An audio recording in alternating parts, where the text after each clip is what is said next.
we want to simplify the expression 4m squared plus 11mn minus 3n squared over 4m squared plus 7mn minus 2n squared. Well, in order to do this, we're going to have to factor the numerator and the denominator. And this is the quantity, these are the quantities that we get. Now, sometimes people have difficulty factoring when there are two variables in the trinomial. Decomposition will take care of this. If you factor using decomposition, it will work out the way you need it to. Another way to think about it for those who employ the crisscross method is just to think that if there were no n values at all, this would simply be 4m squared plus 11m minus 3. And if it was 4m squared plus 11m minus 3, many of us would be able to factor that to m plus 3 times 4m minus 1. And then we notice that the second variable that got introduced, the variable n, is going in the opposite direction of the m. And what I mean by that is the degree of m is decreasing from 2 to 1 to 0, and we're beginning our brackets with an m term. Well, the degree of n is ascending from 0 to 1 to 2.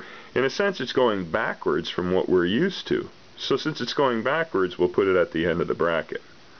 Now, if you're going to think about it that way, I would strongly recommend that if you try that method, that you then, when you're done, re-expand it, at least in your head, to make sure you did it right. If we did that here, we would see that we in fact did factor this correctly. We have 4m squared minus mn plus 12mn minus 3n squared. So we did a good job with the numerator as well as with the denominator.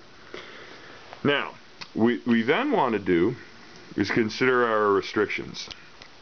Because we have two variables in each one of these factors, we want to be able to state our restrictions in terms of one of them. So I'm going to choose for us to isolate the variable m. So I start with the factor of 4m minus n. I set that cannot equal 0. That means now that I'm going to isolate for m, so 4m cannot equal n, and dividing each side by 4 means that m cannot equal 1/4 n. I go to the next factor of m plus 2n. I say that cannot equal 0, and then isolating m leads to a statement that m cannot equal negative 2n. So we have these two restrictions. Someone else might say that as their restrictions, n cannot equal 4m and n cannot equal negative 1/2 m. That's fine. I think as long as you choose one variable to state each of those multivariable factors, restrictions in terms of, that you'll be fine. In this case, we chose to express our restrictions in terms of m, stating what they could not equal in terms of n. Okay, so we can go back here, and now that we've stated our restrictions, we can cross out these two. So 4m minus n is eliminated from the numerator and denominator. 1 remains in each case. So we have m plus 3n over m plus 2n with the restrictions m cannot equal negative 2n or 1/4 n.